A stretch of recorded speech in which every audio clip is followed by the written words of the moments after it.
introduce today Chris Templeton. He's the founder of Oh, the Stories We Tell. And I love this because, boy, do we tell ourselves some stories. So yes, I'm going to hand over to you, Chris. And so you can tell the audience much more about yourself and, yeah, how you became the founder of Oh, the Stories We Tell and what it means to us. Absolutely. Thank you, Wendy, so much for having me on.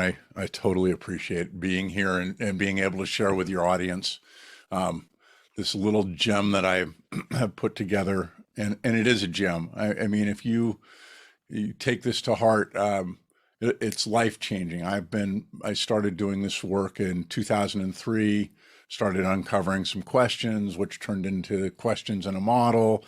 And it changed how I raised my kids.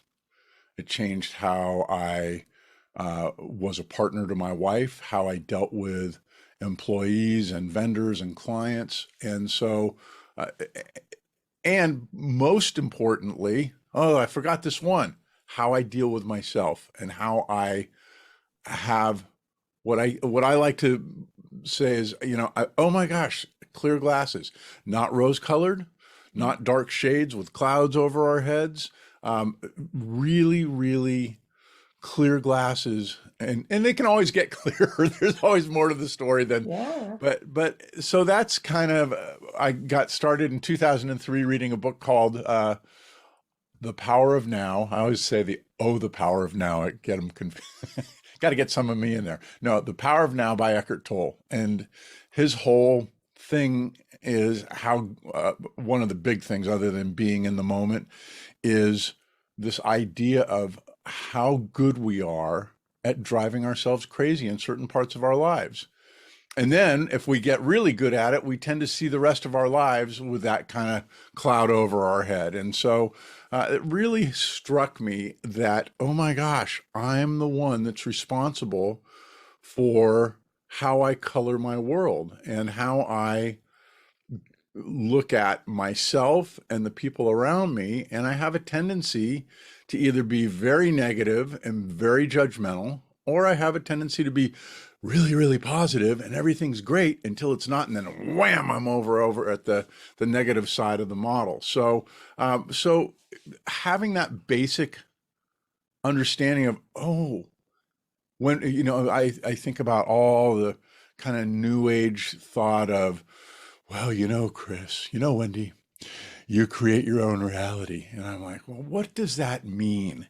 And finally, it kind of came clear to me that, yeah, there's this reality out there. And a lot of people say, oh, you're creating it, but we're all creating, if we're creating it, we're all creating the reality around us as a collective consciousness. But for every single one of us, we're responsible.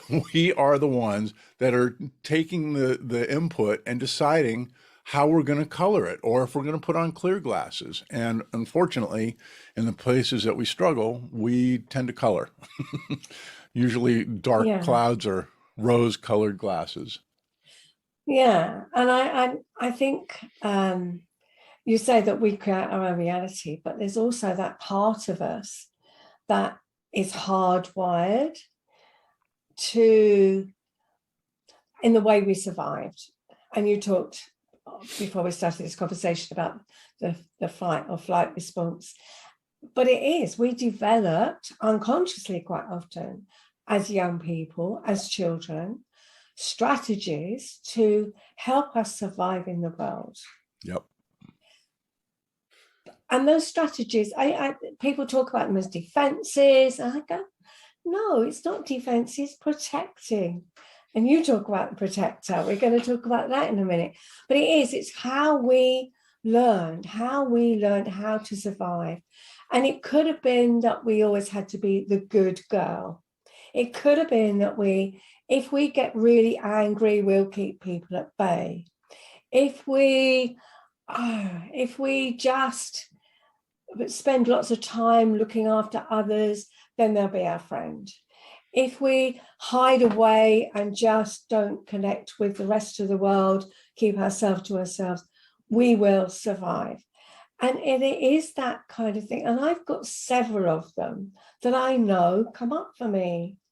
You know, it has to be, well, it must be all my fault. It must have been something I'd done wrong. And I will go there on occasions, even now. But Yes. I learned that as a small child because I was told that. I was told it's something you did wrong. Oh, well, if you don't know what you did wrong, then I'm not telling you. You might do something wrong, so I'm going to tell you off before you've done it. And it's all of that that really, well, it must be my fault then. So everything, well, not now, but on occasions I'll go to that place. What did I do wrong? But it's because it kept me, I had to be hypersensitive, you know, hypervigilant. I've got to keep abreast of what's going on. I've got to keep my antennae going just in case. And no, it wasn't good to feel like that as a child, but it did make my life a little easier. So, yeah, That over to that's you. that's exactly right, Wendy, is, and this is really a big piece of what I've come up with is this idea of we tell stories. And, I used to think when I was younger, this whole thing about, oh, your inner child and growing up impacts you and, oh, blah, blah, blah. It's like, oh my God, you know, at 60, I'm like, oh yeah, yeah, that stuff does impact you and it does stick with you. And the thing that's really important to keep in mind is, you know, like you said, there are things, stories that we tell, strategies that we developed through growing up with my parents and my brothers and my sisters in school and being bullied or whatever, last one picked. All of that stuff sticks with you, and you have stories about how to deal with that. The problem is we take those stories into today and they don't serve us. They absolutely served us at the time that they were developed. Strategy for dealing with being bullied, or mom and dad are not nice to me the way that I think they should be, and I'm going to come up with a story.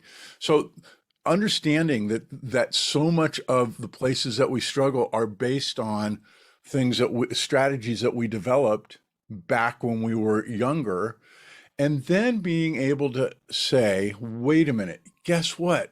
I can change my story. I can look at it and which there's this part of us that you mentioned, the protector, that's like, oh no, let's not look at that. But when we look at it, and it's painful initially to look at, and then we can say, okay, this doesn't serve me now. That was a really tough thing that I went through, but I'm going to sit down now and I'm going to say, how can I make that story into something that serves me right here and now? And so that I'm not, I think about it, it's like we're carrying all this baggage of all these different strategies we had for all these tough things, and we put them on our back and we carry them.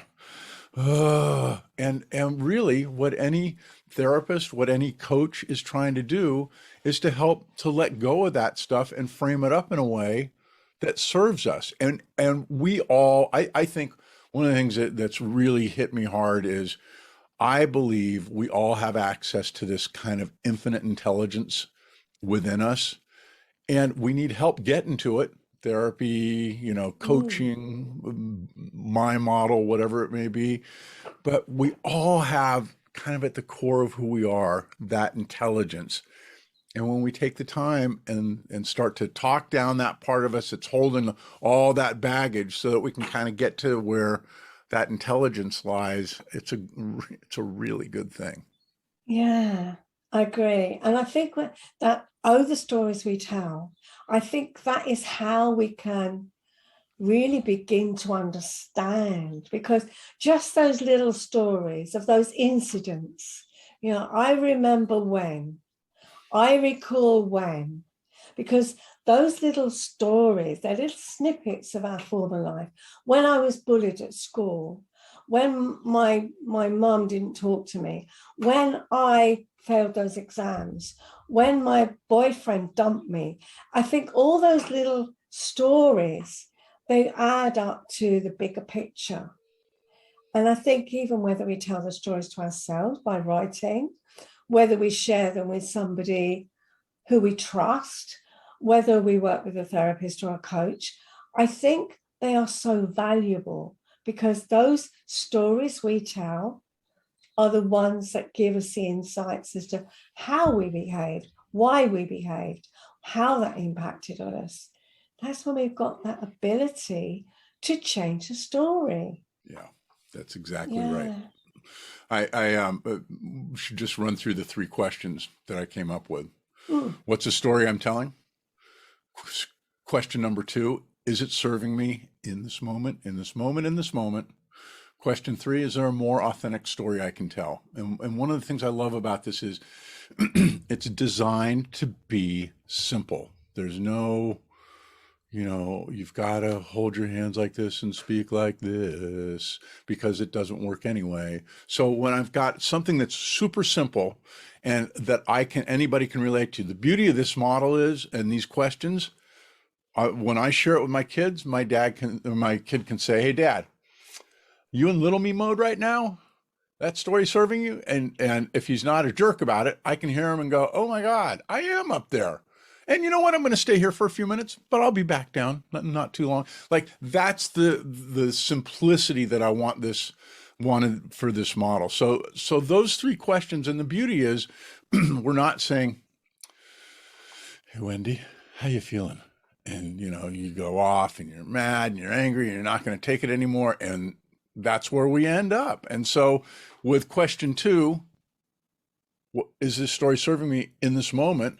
It's yes or no. And that's why I say if it's no, and so I create a little line, horizontal line. And if I know it goes, that thinking, those stories go above the line, and I call that little me land. And if they do serve me, then that's below that line. And I call that authentic me. And so it's beautiful because I don't have to measure my feelings to determine where I am in this model. Oh, this isn't serving me. And then I can dial in emotion. And I'm really mad, like the person who's just had his flight canceled, or I'm down below that line in a place that serves me. I still have a range of emotion. I might be frustrated. I might be happy, but I'm in a place that's so much more centered and grounded. And it's where, when I'm down below that line, it's where meaning and purpose are. Like I ask, what's the meaning of life? Why am I going through all this stuff? That's all above the line question. Good questions, but it's because we're not in a place that's centered and serving us. Yeah, I think there's some great things in there, really great. And I think what I notice for myself is that what might start that whole process is an uncomfortable situation. Yeah. I've got myself into, I'm going to say uncomfortable. I'm going to stick with that for the minute. Mm-hmm. And I'm feeling I'm not comfortable in what's going on, but it's causing me a great deal of anxiety. And then I'll go to, what have I done wrong? So it's the feeling, oh gosh, this doesn't feel right. But so what have I done wrong? What have I done wrong? Because that's where that hardwired bit is. And that anxiety can stay with me for maybe hours, sometimes days, until I really sit down. And sometimes I've got to hash it out with my therapist. Because, I don't feel that therapy is only in crisis or if you've got a mental health issue. It's an exploration. It's, wow, this is great to unpack it and look at it a different way. Once I've done that and you go, okay, why did I feel that was my fault? What was happening? And to get that really looking at it in detail, that is, once I've done that and noticing that was that protector that I had as that small child, and that it's not serving me well, then I get a different perspective. And with that, Chris, the beauty of it is that once we recognize it, we don't need to go there again. Oh, and it doesn't have as much power over us. It still may come back, like you said. Yeah. But one of the things that you said is that, when you're not stuck in that place, you're more open, you're more curious. And one of the things that's really fascinating to me about going through this model is above the line in stories that don't serve us, we're all fear-based. That's the core underlying emotion. And I feel victimized, hopeless, helpless, all of those things. I don't feel like I have agency.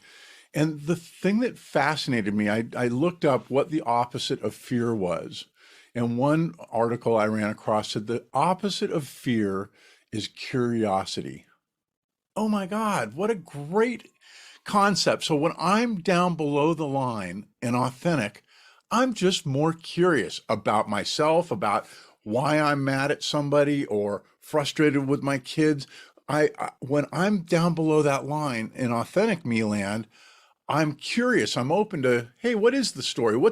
Let's get out those clear glasses, because above the line, you've mentioned the protector a couple of times, which is commonly called the ego, or Eckhart Tolle calls it the pain body, which makes my skin crawl. It's like, oh my God, I don't want that.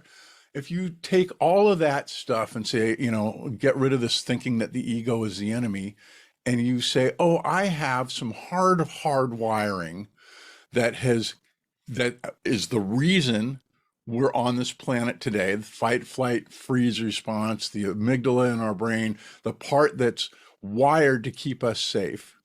If you instead call that the protector, capital P, this is an important part of us, and we give that part of us a voice. Off the air, we talked about it.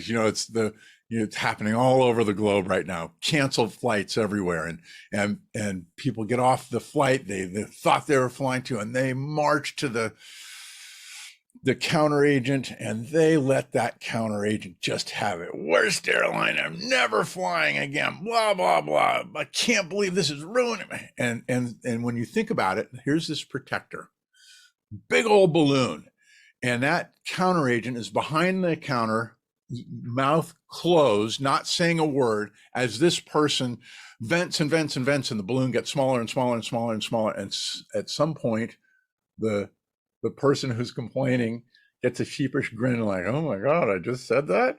And then the counter agent says, you know what, Mr. Smith, I'm really sorry about what's happened. Let's see what we can do to solve it. And that's the other thing that's so fascinating. Above the line, I'm in problem orientation. Below the line, I'm in solution orientation. So if we can recognize that there's those times that it's that protector telling the story of it could only be happening to me. Nobody else could possibly understand what I'm going through, kind of things. And I let that part of me have it say, dropping F-bombs, telling you the things that the protector will say to you that you would never let anybody say to you.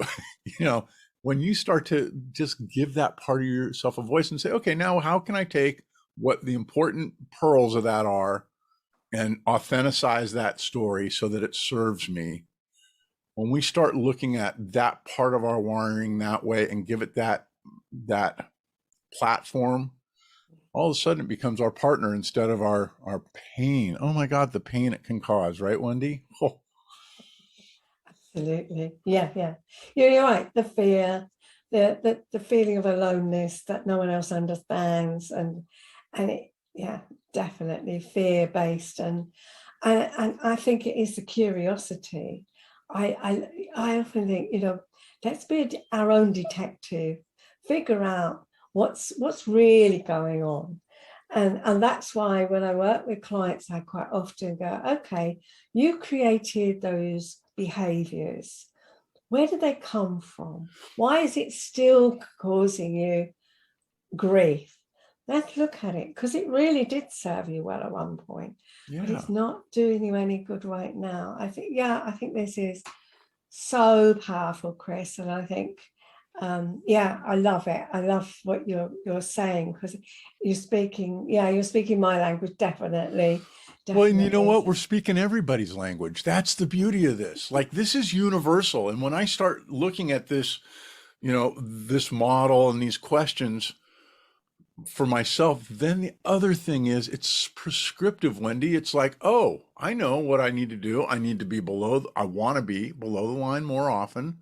Never ever saying I'm not going above the line ever again, because that's garbage. We're always going to go up there. But now the protector's not going to have that as loud of a voice. I'm going to listen to him, so he's going to feel heard and not and kind of deal with his resistance. And then I'm below that line. And then I start to see people from that perspective. I'm like, oh, here's good leadership. I'm going to create a space, not a safe space, because I think that's low. We just can't say anything bad. I'm going to create a space where I know people can trust me to be honest, to talk about the good, talk about the bad, and not do it in a way that's confrontational or you're going to put me on the defensive. And we can do that. Not very good at it because we don't practice that very often. But all of a sudden I help to bring other people below that line. And and they don't even have to know about it. No. That's the beauty of it. It's because it turns out it's my behavior that's driving so much of my environment, the world around me. Yeah. I have fascinating conversation, and I love your model. Thank you. I'm just going to ask you one thing that people can take away that they could put into practice right now. Well, you just gave it away. My number one tip to people is, even if you just can't get your arms around this model and the questions for whatever reason, and I'm sure there are people that'll just be like, oh no, that's whatever. The one tip that I think is the most important is, do yourself a favor and make the rest of your life from here on out practice. And that is like, what do you mean? Well, I'm just going to be practicing to be a better version, the version of myself that I'd like to be. And when I look at that, then what I'm doing is, what's really lovely about it is, because I'm framing my life as practice, the protector gets to take a step down, like, oh, it's practice? Okay, well, then I guess I don't need to be as worried. So much of what we're doing is when you start to recognize this model, a lot of what we do is how we language things so that the protector doesn't feel like they need to be on guard, right? Mm-hmm. So make your life practice. You'll be glad you did. That's great. I'm going to put all your details in the show notes, but okay. What is one easy way that people get in touch with you? Probably the best way is go to ohthestorieswetell.com, ohthestorieswetell.com. And my phone number's there. You can text me, you can call me, you can fill out a contact form, whatever you want. And there's some good articles there, and the full model is on the homepage that you can look at. And a fabulous quote that I thought was from Eckhart Tolle not Eckhart Tolle, from Viktor Frankl, about the space between the stimulus and the response. Do you know that quote? There's in the space between stimulus and response, there's a space. There's a space between that, and we are able to choose our response. And in our response is our growth and our freedom. What? So if I have lots of space between stimulus and response, I'm more likely to have a lot more growth and a lot more freedom. So anyway, Eckhart Tolle is widely attributed to that quote, and he's the author of Man's Search for Meaning, also a lovely and wonderful book. Thank you, Chris, for today. It's been a fascinating conversation. Thank you. Thanks, Wendy. I appreciate it.